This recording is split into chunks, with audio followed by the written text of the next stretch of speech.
I am Kathy Steele, and I am your host today at the Business as Unusual webinar for July. We're super excited to be talking about tech today, driving versus drowning, really understanding the smart tech platforms that are going to fuel your business growth.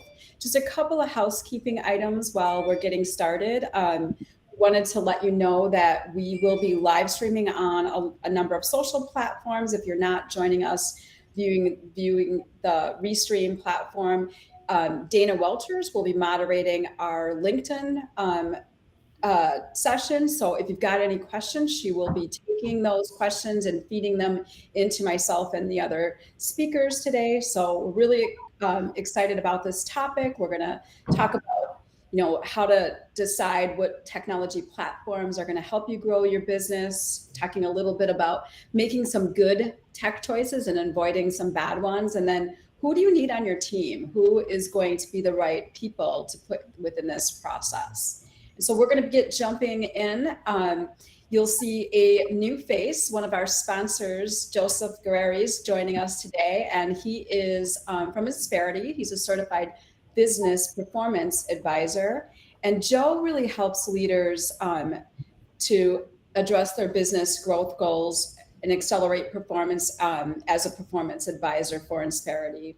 Insperity is the original employer organization. They're a PEO, and Joe says he acts a little bit like a business therapist with a focus on what keeps small business and mid-sized business leaders up at night: people, process, and performance issues. So Insperity's scope encompasses the ABC2s of HR administration, benefits, and compliance, but the force multiplier is the C, that's culture. So welcome, Joe. Thank you for joining us and being my co-host today. Pleasure. And then I want to introduce our guests on the hot seat.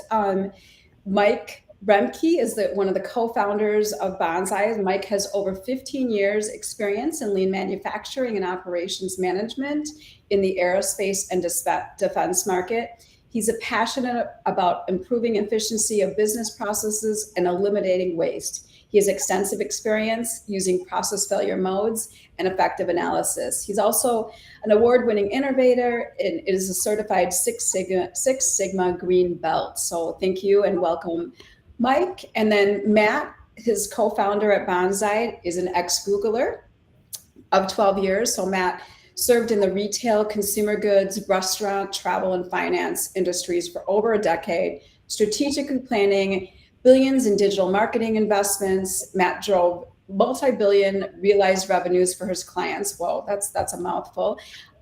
Using analytics, statistical forecasting, auction modeling, cloud computing, and machine learning. So he was Google's exclusive digital analytics advisor for 40 plus Fortune 500 companies like Procter & Gamble, Coca-Cola, Unilever, Kohl's, and Best Buy. So we've got two really, really smart technologists on the call today, and as well as Joe. Joe, give me just a quick nugget about what's not on your bio. What should our audience know about you that's not in your bio? Well, on the fun side of things, I am a semi-professional singer, and I do that when it's sometimes at work.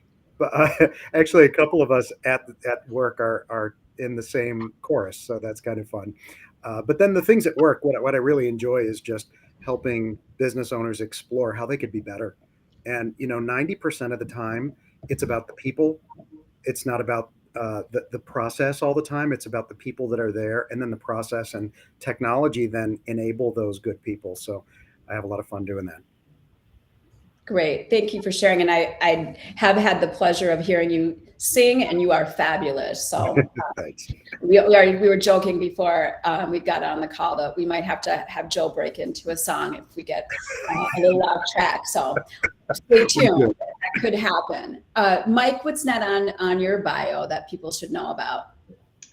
Yeah, I guess you covered a lot of the work info. I guess outside of work, hobby-wise, I'm a avid kind of woodworker. Got 3 little kids also, so I'm quite busy outside of the office. Yeah, that is busy. 3. So, and Matt, same question to you. What's not on the bio? Thanks. Yeah. Thank you for having us, Joe and Kathy. I like Mike, so I have two little kids out here, and we live in Wheaton, and they keep me pretty busy. I failed at my first professional career in baseball about a lifetime ago. So if you ever want to hear someone tell the old stories of the glory days, I can be that guy. So no, but, really just excited to talk with you all today.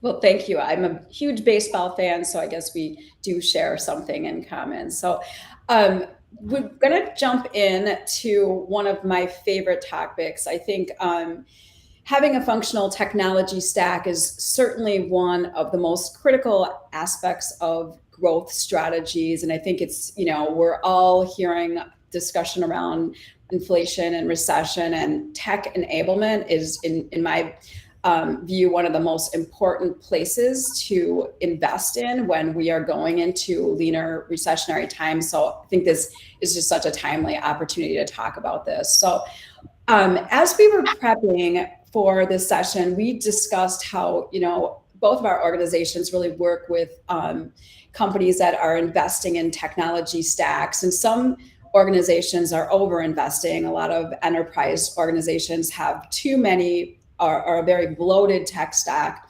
And then other organizations, maybe more mid-market or smaller organizations, tend to have not enough tech in their stack. So talk us through what the macro view of how many business platforms are pretty typical based on the different industries that you guys are working in. Sure.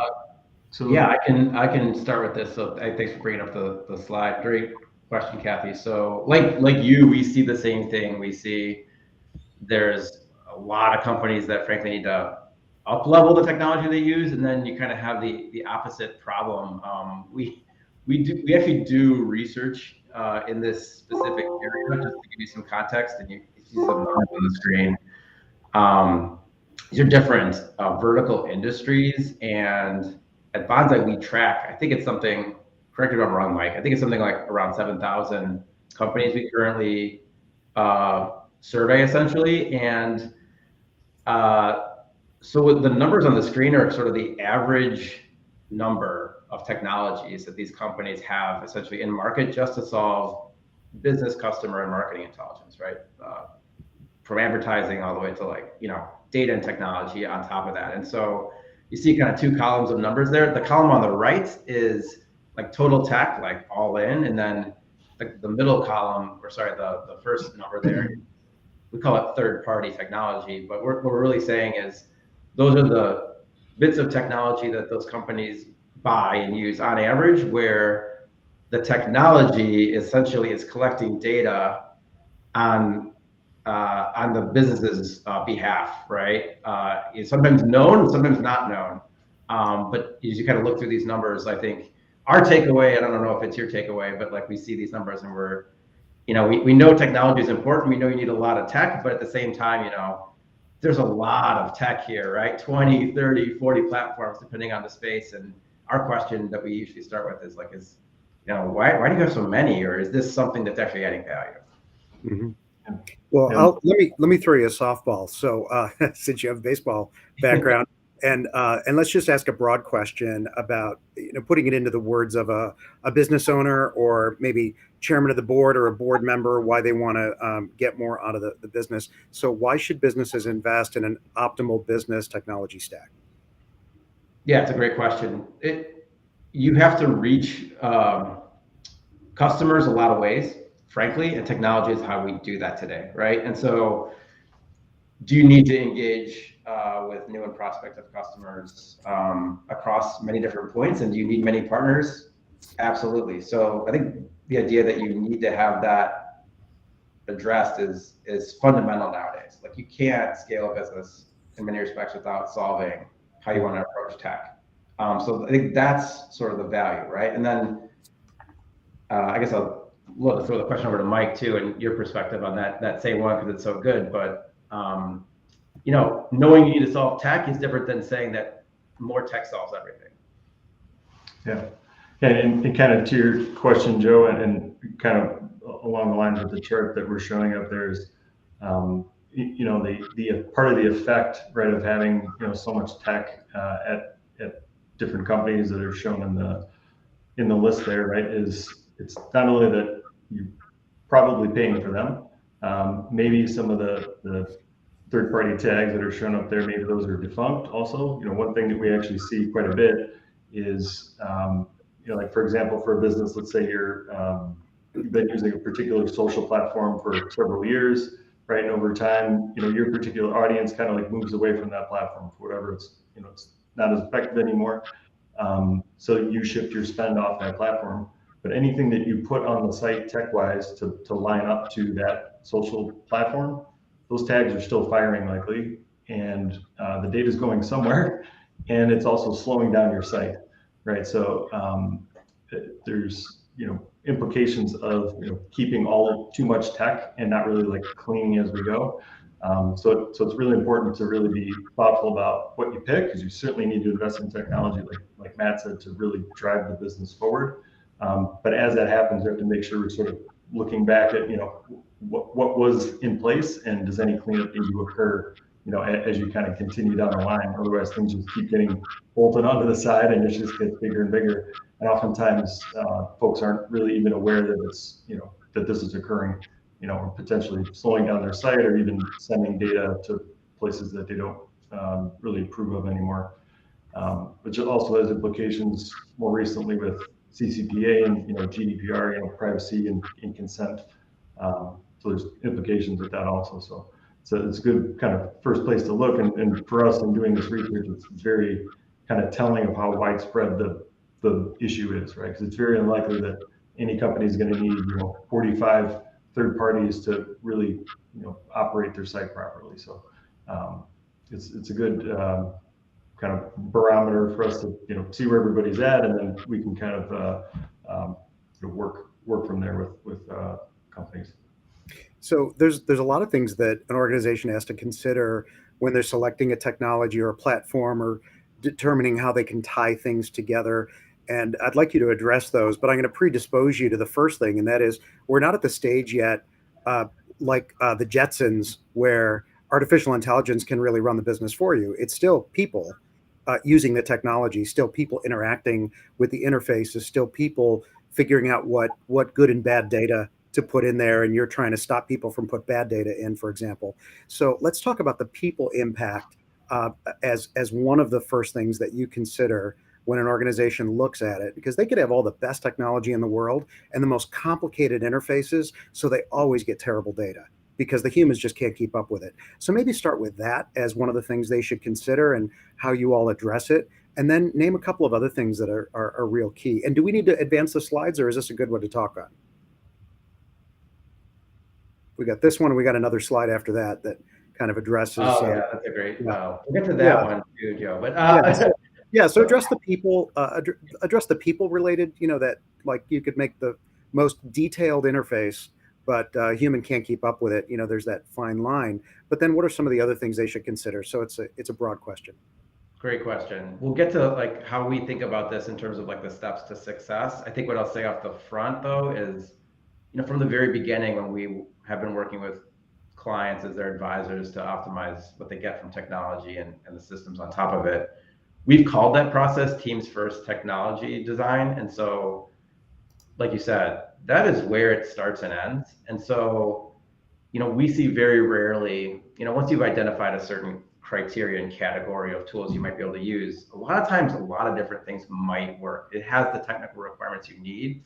From there, it's, can people use it? Do they understand it, right? And how does it fit into the actual teams, right? And them getting value out of it is absolutely where it's going to be. So we ask in one of our, we do these interviews and surveys as part of sort of our discovery process at Bonsai. And so we ask teams specifically these things like, hey, do you have to use tools that you don't understand? And can you name them and like tell us more about like where that doesn't line up? We do that for a very specific purpose, right? Because to your point, Joe, we know that like sometimes fixing a tech stack is about getting a new tool, but frankly, sometimes it's about getting the right people informed about how to use it. Right. Yep. Yeah, absolutely. Around the training side of it and really communicating changes oftentimes, one place to start is really just making sure that teams that work alongside one another are truly communicating their needs, whether that's, a data need from this team to this team or some kind of output, but really starting, like Matt said, with, understanding the, needs of the individuals, and then how does, company operate within that right now, and then how can the tools assist them, to be more effective. Because like on the slide here, there is no, nothing is going to do, there's no magic bullet. It doesn't matter what your local friendly tech salesperson says, the next platform that you're pitched is not going to fix everything. Everything is a slow road. It should be, done very slowly, deliberately, have a good onboarding plan with how you're going to, integrate that tool with your team's help along the whole way. Nothing is just going to be bolted in and then solve all your problems, and it's just never going to happen. I think being very mindful of how it's going to fit into your system, whatever that is today, whether it's good or bad, is really important. And being able to manage the change with the tech and the team, throughout the entire process is really critical to putting anything in place that's going to be sustained and successful. Yeah, many of us marketers really hate the word marketing automation. It just is not really indicative of how complicated it is to automate sales and enable sales. So definitely love this nothing does it all. So you guys have some thoughts around what to kind of look out for when you're considering, the tech stack. You call it your little BS detector. So talk us through that. Thanks. Yeah, I think this was inspired by a conversation that Mike had at a recent industry conference, or I forget how we specifically landed on this list, but we've actually found it to be it's really simple and helpful, right? And so there's a couple of points to call out here. And it's also fair to say that there can be good services and tech that uses some of the things on this list, but it's just sort of like, we call it, it's like the things to like listen for, and then I would say use it as a cue to probe. So one is when if you are in a conversation being pitched or demoed a platform, and the only thing that they can tell you is that a lot of other people have bought it or it's growing at a certain amount, it's an indication like, okay, press more about that, right? So they might have bought for some reason. As we're all in a webinar today about how to think about this to add true business value. We all know that like the whole world's not on this webinar. The whole world doesn't have time to have necessarily solved this, and technology can be used kind of as a stopgap, right? Or like a quick fix in a lot of cases. So just because your competitors have adopted a tool doesn't mean it's actually helping them. So just like be aware of that. Then, kind of dollars under management goes along with that. The kind of Mad Lib test at the end around, machine learning is not the only buzzword out there today, but I mean, we hear it and see it everywhere now. And so I think a real basic thing you can do, I remember doing this even recently, is if someone's telling you about how their technology or their platform leverages machine learning to solve a problem, ask them what specifically about machine learning is doing that. What models, like how is it working, right? You don't even need to necessarily understand the answers, by the way. It's just a good prompt to kind of see if is there something there, or is this more, kind of spin on top of something that, might not have the sizzle underneath. I don't know, Mike, your thoughts. Yeah, and these kind of questions here, I think all really just focus on the point that, adding isn't necessarily better, right? Every company has an existing tech stack. It may not be optimized for what you have right now, but you're likely paying for it, and the team that you have is working within it. So oftentimes what we find, outside of, adding new tech or being pitched, like in this example here, is really just understanding what you have in front of you right now and how is that really, operating, and what can you do differently internally to make that successful. If kind of after you've gone through that process, you understand that you definitely have a gap, then certainly, right, then these things, you can understand exactly your need, get pitched, and then these things come into play. But yeah, one thing I think is even before we kind of get to this point is really just understanding the landscape of, what is at your company right now? Where's the data? Is it well understood? Is it all connected the way that it should be to be effective under all your teams? Right? Does everyone trust it? There's lots of kind of like basic questions to really start with. And once you have find a hole potentially in it, then something like this applies. But I do like the line about the replace machine learning with magic, because we found some sales material sometimes that unlike a leave behind that can replace magic, and it's pretty funny actually. But it's good things to probe though, for sure, because you really want to know. You can get pitched anything, but really when like the rubber hits the road and you're in the midst of implementing a new software, that's really when it matters to understand exactly how this is going to work and help integrate with your team. So really, I guess the takeaway from this is really, if you are being pitched, really challenge whatever is being presented to you, and ask really pointed, very, very specific questions about how it's going to fit into your particular business. Because if they're trying to sell you software, they should help you throughout that implementation process, not just give you a login and walk away. So really making sure that the onboard process is good is going to be critical to its success. Well, I can see from the next slide, your baseball background is also showing itself. So you want to give us an idea of how you want to speak to that? And Kathy, you might have a question in there too. Yeah, go. I'll let them take this one. Okay. Yeah, thank you. Yeah, so fielding your tech team, I guess, and this goes with, there's some questions I saw in the chat around how you pick tools, and there's a little bit I think that relates to this. This idea of like, okay, great, we know what to look out for. We know that more tech isn't always the answer, but we know that we need multiple tools to see success. So like, how do we decide what to start with? Our big thing is here, like the analogy of a baseball team, I guess, on a simple level, right? Like you got 9 players on a baseball team, and they do different things, right? Like the pitcher throws the ball from the mound, the catcher catches it, the other fielders, do their work, playing their position. And in the same way, technology,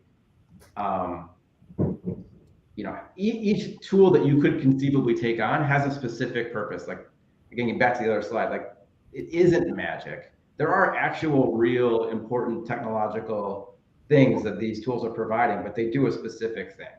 And so knowing and understanding that they're like, because that's a real thing. Like some tools are great for reaching customers online. Some are great at collecting data. Some are great at visualizing data. Some are great at managing your customers, messages and orchestration. Like these all are different things.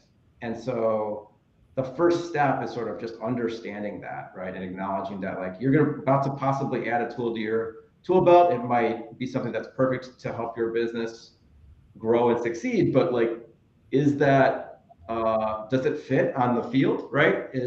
Or do you have like 10 players, right, who are already pitching, or do you already have like 4 shortstops, right? And so understanding that like just one more all-star to the list isn't necessarily going to make your team better. That's how you should think about like understanding first and foremost how to think about your tech as a unified group. Yeah, and one thing to kind of add on to that is with the platforms that kind of continually come out, they'll advertise themselves as, probably several of the things that you see on the screen, and oftentimes they can play that role. So it's not a problem in the end, right? If, just in this example, we have nine players, right? But 6 could be the right fit for your business, as long as you have the proper sort of functions covered with the different platforms. There's absolutely nothing wrong with that at all. We just want to really be mindful that there isn't overlap, especially in something like a data warehouse, right? Where you don't want to have 3 data warehouses and, be paying for them. One is a problem, but then also, when you're trying to unify the data to move the needle for the business, if you have data in 3 different spots, that's, needs to be addressed, right? There should only be one of those. Definitely. But there's other different sort of positions on the screen here that you can have a kind of a joined tool that sort of covers two things for the business, two or three things for the business. But you just need to really step back to evaluate those, and what function are they really playing, and getting the feedback of the practitioners in your business who really know how it's being used day to day is critical to really understanding that. You can't just take it for face value that, this software says it does this, so this is what we use it for. That likely is not the case when you really dig into the details. You may be using it for a lot more or a lot less than sort of what it's advertised for, and just understanding that before you make your next move is really important. I can't help myself. I guess my baseball in me's got to say, I guess another extension of the analogy is, right, like if you take, in baseball, if you take your catcher and try to put him at pitcher, it's not going to work out too well. Or if you take your shortstop and put him in, first base, like, might not do the right thing. It's going to be the same thing with your technology, right? Just because someone says they can do it all, if you're taking like a tool that's really best fit as your business's CRM and then trying to run all your ads through it, might not be great.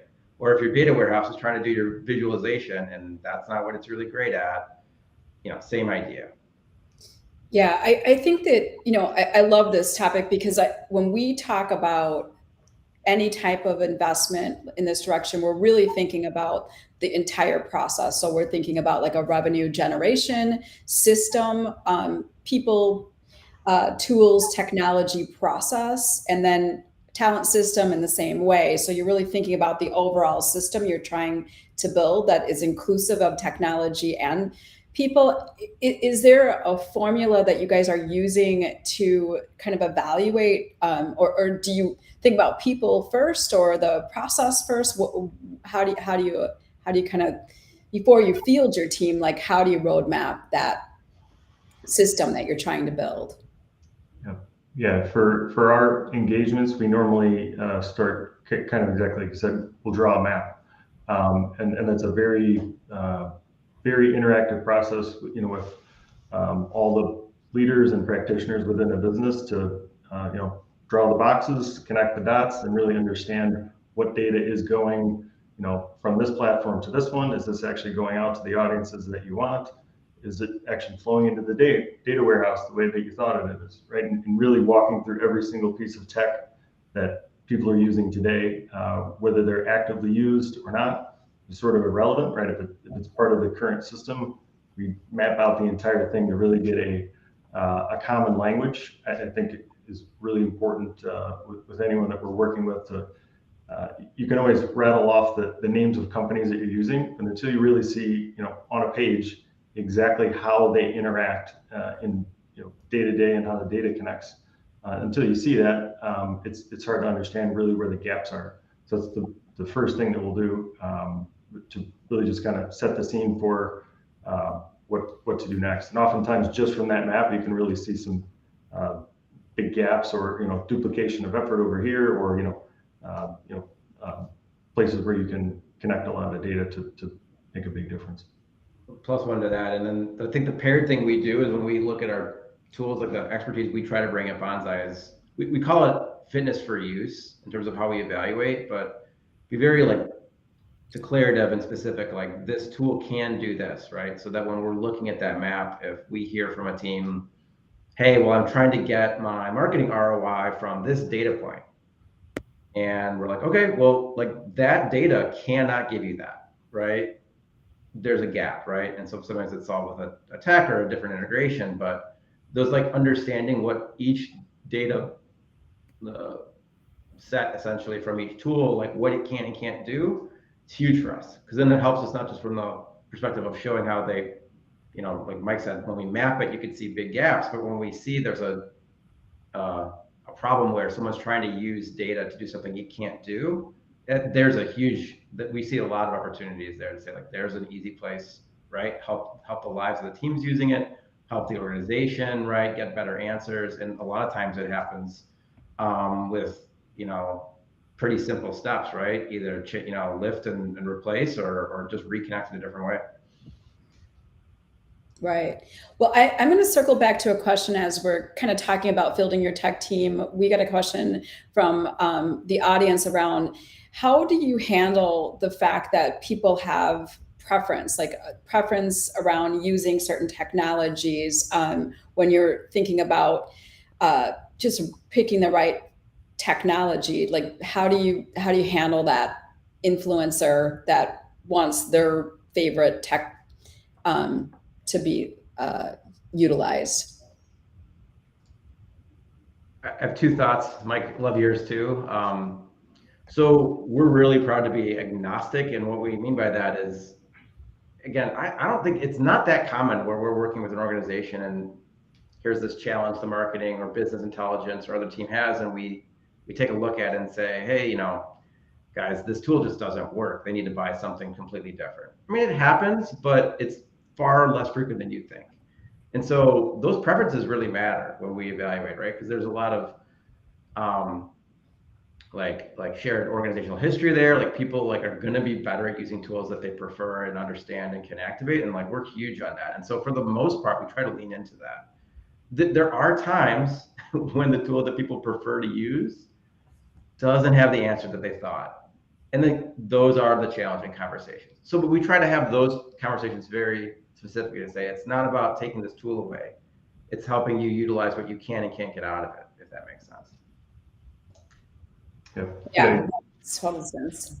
Yep. Yeah, exactly. Just to that, the data, there's certainly personal preferences, right, around using tools, but if it's the choice between, A or B, and within your organization, you kind of have some that prefer A and some B, then, the next common denominator is what data is it providing, what answers is it providing? And then is it really just a training and sort of like comfort in becoming familiar with the other tool, right? Because once the barrier sort of is removed on why this other tool is actually the better one to use, and that's really understood by the team, I think the preference, the priority of preference will kind of move down, right? When they see the value, right, of using this tool over this one, even if they're more comfortable, that's something that over time, right, they can be trained on. And when they see the value in using it, it should become very easy or easier to move to.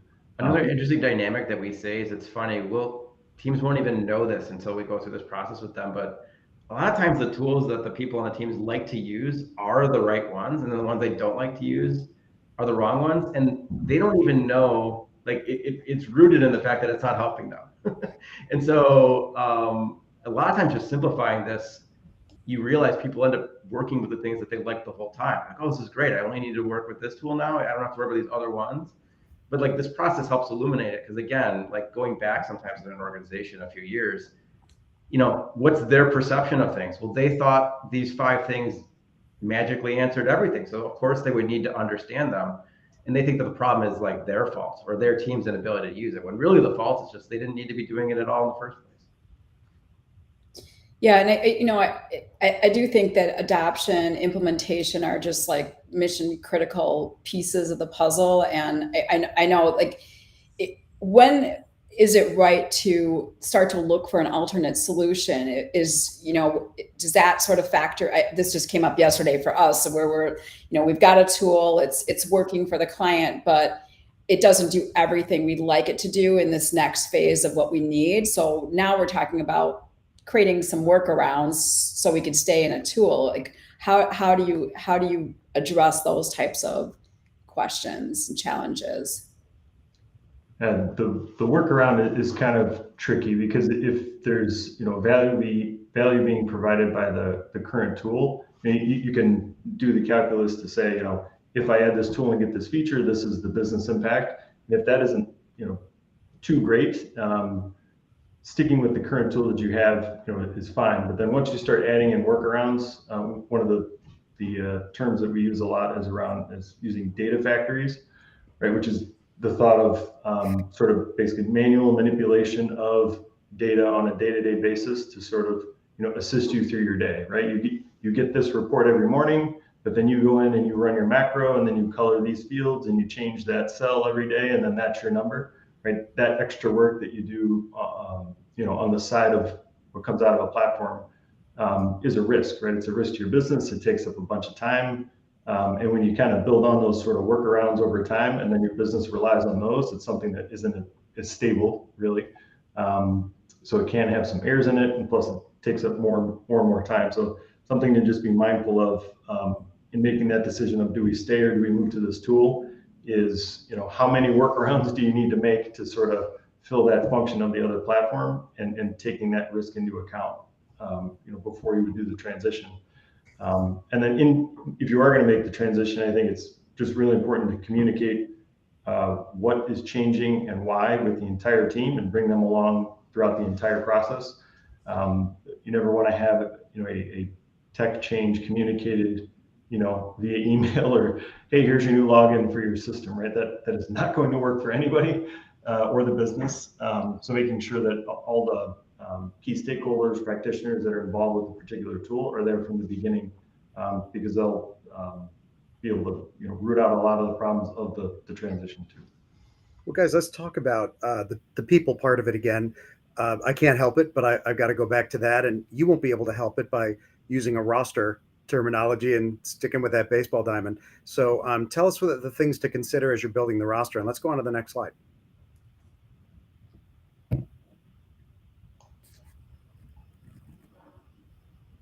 All right, so go ahead and sure. So the people needs. Go ahead. So I guess for just quickly, the graphic in the middle I did not make. Thank you, Instagram, for this. I love this graphic. I found this a long time ago. But I guess around the decision, for tech, one thing I think that comes up very often is sort of human nature, especially if you're involved with a business, for a long time, right? You've worked somewhere for a while, you know how it works. Assumptions can be made around, how the business should work, and that's something that to be very mindful of when, kind of moving forward with any strategy or with a technology selection, is that you're really trying to get to the wisdom piece and not the sort of conspiracy piece, which is really taking whatever information you have currently in the business, and then when you apply your own sort of gut and maybe some theory to it, you get more in the conspiracy camp. But really wanting to move from the data, information, knowledge, insight to the wisdom piece, and not going past that. So any of the decisions that are going to be made need to drive business results using data with the help of people informing that. But they really need to work together. It's a really important piece to this. And then we have like the build versus buy kind of call out here, and in terms of roster decisions, agency versus in-house. I think there's a lot of aspects of the value, the sales and marketing and outcomes value that can be handled by a company's team internally, or they can be outsourced to partners. I think you can think about tech the same way, like building and buying, right? Sometimes it might make sense to have your own custom tool for customer relationship management. Sometimes you just go buy, HubSpot or Salesforce, right? Like these are the sort of questions that I think every business, as they're tackling this, is probably thinking about in terms of, what to do. I think, I guess I'll share like a quick story from like a engagement we're in a few weeks ago, where we kind of helped a client of ours answer this question. It's a fairly decent sized retailer, and I think like the analysis showed for them that it's I think the same thing we're going to see it for a lot of companies, is they're deciding which to do. In the short term, some of the things that they might want to do could be cost them a little bit more money up front, but they get a lot further faster, by outsourcing. So there's certain things that they don't have in-house. So certain agencies or partners that they could bring in quickly, and they could get a ton of expertise across a lot of things they need, pair them with the right tools, and get their, kind of like what's the fastest path to growth, right? And then, but the same analysis, the exact same analysis showed it's pretty clear that if they decided to invest, if they wanted to think about solving this over the course of years and not months, there's no question they could make more money in housing. It would be more expensive, it would take them longer. But when you look at the 3-year model, or you look at like kind of where this could net to, there's just a big difference in value. And so for them, it's more of like, there isn't a wrong answer, right? That's the key thing. It's understanding that these are your decisions, right? And then it's going to be up to the leaders, the boardroom, the C-level, whomever, right, to decide what's the priority right now. And you can only influence that so much from our position or from a technologist position. But I would say like those are the decisions, right? If you understand that you're building for the long game and you can invest in that regard, there's a lot of things that you can build in-house and buy, put internally that's going to be lasting value. Not everyone can do that all the time, and you need to move quicker. Sometimes buying a tool is better. Sometimes leveraging a partner or an agency will help you get out the door. These are just the realities of every situation. Every timeline is different. Every economic situation is different, but we see these things all the time, and that this continues to play out in this way. Yeah, I mean, I agree. I think we see this similar situations where where are people going to be placing their investment bets, and there's just so many factors, especially with even the access to talent. So to build in-house and wait and do that kind of slow build is sometimes super challenging. I also feel like I'm seeing less investment in custom technology than I did maybe even 7-8 years ago, where people are not investing in building their own tech because there's so many choices out of the box. So how do we, choose something out of the box? Might not be perfect, but with a good adoption plan, we're making it really work well for our business. We're getting some great questions from the audience, but I do want to kind of circle back to making sure we talk through sort of how do we get started? For us, when we're thinking about helping a client build their technology roadmap, we're starting with a gap analysis. But can you guys take us through the process that you use for helping a company get started? And then I'd love to follow up with some of our great questions that we're getting from our guests. Definitely. I think we've got a quick kind of headline slide on the next one to kind of talk about this at a high level. These are 5 steps. I think from our perspective, we really do think it kind of can be really well understood by just focusing on these kind of 5 simple things to start. Evaluating what you have under the hood already is huge. We see this step skipped so much. We never, I'm sure our clients find this a little annoying at first. We ask so many questions about what's already there. It's so critical because it helps guide the rest of it. Second, you'll see, Joe, you'll be happy to see that like Teams is like right near the top, right? If you trust me, we'd start there if you didn't have to also figure out like the tech that you have under contract. And what's so funny, and you guys probably can relate, is I can't think of a single enterprise we've worked with where the company itself knew exactly what they owned. There's always something they weren't aware that they're paying for. We stopped using that 5 years ago, right? Oh, interesting, right? So that's one. It's almost like a kind of like 1 and 1A. But then fitness for use, we talked a little bit about what does this thing actually do? How could it be used? How are you using it? Does that align? Then going back to the lineup idea, like if we think about this from like where should things orchestrate and integrate? Like, are you there yet, or do you got gaps? And then finally, great, we have a new plan, or we have like a path forward. We got to simplify, we got to socialize, we got to change manage, right? Then it's going to be putting in the work to making it happen. I guess those are the steps. Yeah, do you want to talk us through a little bit more detail? Oh yeah, for sure. Do we want to, I think we might have a couple like examples of each one of these. Do we want to Yeah, go through? I'd love that. Yeah, so I guess Mike, you can chime in on this one too. I mean, this is basically some logos with some common technology at the top, and then at the bottom there's some common like actual types of technology in the marketing and business intelligence space. So see, it's a pretty simple diagram, right? But one is like, what do we own, and what is it? Like, that's a huge thing. Like, is this an ad platform, or is this my CDP, or is this doing data warehousing? Like, what is this? Yeah, and thinking through, exactly right, and thinking through something we mentioned before about as part of the interviewing and sort of discovery process with the teams. Oftentimes, there might only be one person at your company who actually knows that answer, and they may or may not be the owner of that platform, right? So really, it's really important, especially in larger organizations, to really talk with everybody that's involved with these to kind of understand the nuances of how this works with this, and we actually use this for these 2 functions. And until you understand that in your kind of current state, it's sort of difficult to move forward, or you're moving forward and might not have the full picture. another thing that, as you were just talking on the previous slide, Matt, I was thinking of ownership too. One thing that we find that oftentimes isn't clear is, who is the owner of this data at the company? Who's the person to go to, for even access, right? Or who understands, the entire relationship with that particular provider. Things like that are often not well understood, especially if the tech was brought in a while ago. People might have permissions to use it day in and day out, but truly, who's the admin of all these things? And can you contact them right away if you need to get access or make a change or find something wrong? So setting a kind of a racy chart, if you will, right, for like roles and responsibilities for each of these platforms is also really important to understand who to go to. Something we see as a gap. This might be a good time to ask the question from the audience around where do people go to help train people on a particular technology platform?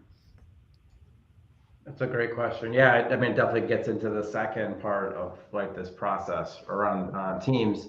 I think, the answer is going to be dependent on where the team's at today and what you want them to do with this technology, right? So, you've got practitioner level understanding, which is deep and required for like, if, hey, the lifeblood of the companies required this person to use it. There's one level of training.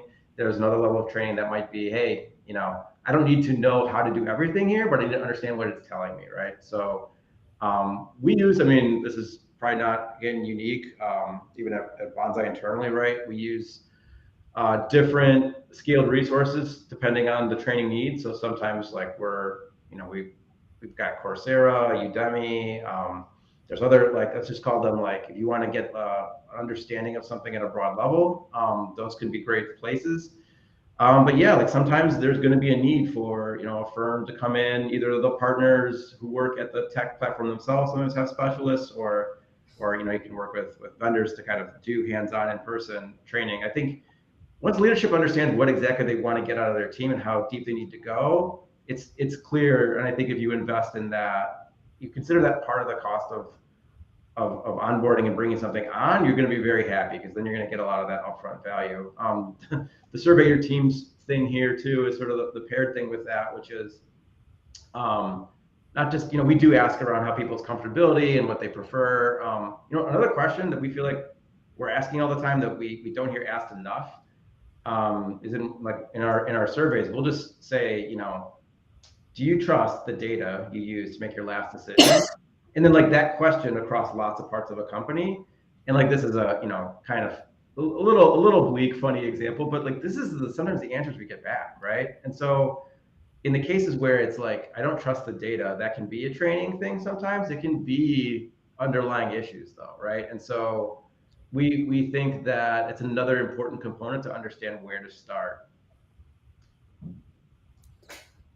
Yeah, absolutely agree. I think, a lot of people are afraid that they just don't even have the data, so that, it's like that's a barrier to getting started. What about the fitness for use piece? Yeah, great question. So we and Mike can share more, I think, in terms of how this like plays out on individual platforms. I think just when I speaking at this at a high level, we think about this in kind of three buckets of the kind of questions, right? So you have all these tech platforms under hood, and so it's really important to know, and this is where I guess where like kind of specialized expertise can be a big help for a business, is what is that data that tool is actually collecting or generating, right? And so that can be advertising data, that can be collecting third-party, data on your customers, that can be business and sales or communications or event data or all kinds of things. But like, being very specific, like, what is it? And then is that data useful for what you're doing, using it for, right? Or does it help you reach prospective customers? Can it help you track behavior? Can it help you measure sales? What does it do? And then really it's ultimately just saying, like, does that function meet, does that data requirement fit into, like, well, that could help that function? And then, if you can check both of those boxes, it's the who needs to use it piece, right? If my marketer, trained on the marketing data, that's going to help grow customers. Are my operators, able to access outcomes data and business intelligence, right? And so if there's a gap at any one of these points, right, or a mismatch at any one of these points, there's a fitness for use problem. And it's not just a tech problem. It's a teams question, it's a tech question, and it's also a utilization question. Yeah, and I don't know if this fits in here exactly, but this question was asked really early on and from our audience. What about data record design, portability, master data? So I guess broadly about the master data, kind of related to the slide that's here. Thing I was going to add to Matt's comment is, when you think about the KPIs that are driving a business, there's some assumptions that go into those KPIs, right? When you look at a top level number, you have faith, right, that all the data that went into giving you that number every day is correct, right? And if you work backwards from the core KPIs that your business needs, and you work backwards all the way kind of to the left column of this chart, do you really have the fundamental underlying data that supports those KPIs? And is that your source of truth? And what does that master data look like? And where is it held? Is it all in one data warehouse? Is being split up? So I think kind of related to the question of like the design itself, want to make sure that aligns with the ultimate goal of what are you going to use the data for. So if you don't really need it, you shouldn't worry about tracking it or even have a platform to track it for. But that I think connects some of the dots of one thing that we often will see, and there's some assumption built in that that the KPI that you look at every day might not actually have all of the data that you think it does in it, or the reliable data that supports it. And that's something to work backwards towards to really understand what's holding that KPI up. So that really sounds like it leads right into filling out your lineup. You've already talked about the people impact. Now we're really talking about which technology and what data are you ending up collecting now that you've kind of done that internal evaluation, and then figuring out how do you simplify it and then make it useful. So do you want to address that for us? I think we can advance to the next slide too. Sure. Yeah, definitely. So if you think about these first three steps, right, what do you have? What do people trust? Is it being used for the right thing? Like Mike mentioned, in real life, that comes out in a map and some insights and analytics. But in the analogy, it comes out kind of like this, right? You're going to see, hey, maybe I've got warehousing covered, advertising covered, I've got a customer, data platform covered, but I don't understand, measurement very well and attribution, or I don't understand business intelligence, or people don't have the right numbers in front of their teams at the right times, right? So there's like, boom, two things that I can address that can make a big difference for the whole system. And then you see like on the example of the benched technologies. It's no disrespect to these, by the way, this is just totally arbitrary. But again, the idea of like you might end up like saying, hey, well, we don't need, right? We haven't used, the business doesn't leverage Pinterest anymore, or the business doesn't leverage this tool anymore. Like, let's make the team's lives easier. Let's get this off their plate. Yep. And then you also want to then align what's left and figure out which technology is really going to be predominantly responsible for each critical function. So maybe the next slide will help illustrate that for us. There you go. Yeah.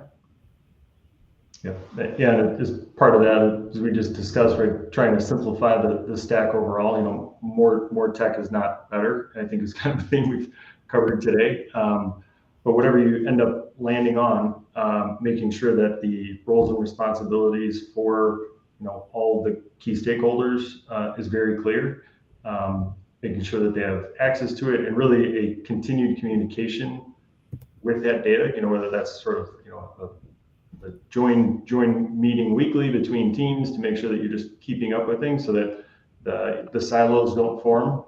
Right, that's something that's not going to help any organization. So depending on the relationship of certain teams to platforms, if you do have two teams that work within one, they should talk on a very regular basis. not only throughout a transition of tech, but then on an ongoing basis to make sure that everyone's on the same page and that how the data is being used is most effective, and you're not creating data factories or sort of barriers for the person that sits next to you. Yeah. If you notice, like in the same vein, we would say, more tech isn't always the answer. Like the answer isn't take all your teams and train them on every single thing, right? It's how does that align? The marketing tools for the marketers, the sales and customer tools for the sales and customer teams, right? And enterprise data for this, that set. And then with the correct, right, alignment and orchestration, teams can help each other achieve the kind of shared objective, which is the whole point of this, right? Is to make your business run better. Yeah, well, we could talk about this forever. I mean, I'm so passionate about technology and how it really enables growth. And the only thing I would add to this list of simplify and socialize is just like really keeping those business outcomes at top of mind so that you make sure that you're using your technology to inform the right decision making at that, at that senior leadership level. But this has been fantastic. I really appreciate you guys both joining us today. Sort of move to the next slide and let people know how to reach out to you. Matt and Mike can be reached through either their email or LinkedIn profiles. If you've got a question or a follow-up question that you want to ask, please ping them and put business as unusual in the subject line so they know that this is coming from our webinar today. I don't know if there's any further questions from our channels, but it was some great stuff. This is a big, deep topic. There's just so much technology to choose from, especially in the MarTech solution sets today. So it's super interesting to kind of dig in and hear how to really use a methodology to sort of think about how to build your technology roadmap. So just a note to thanking our sponsors. So Joe, representing Insperity today, we really appreciate you guys supporting us. We've got M3 Learning and HR Source as well as our sponsors. So thank you again for joining us as my co-host, Joe. We didn't get to one of your songs, but we'll have to do that next time you're on. We'll up with that.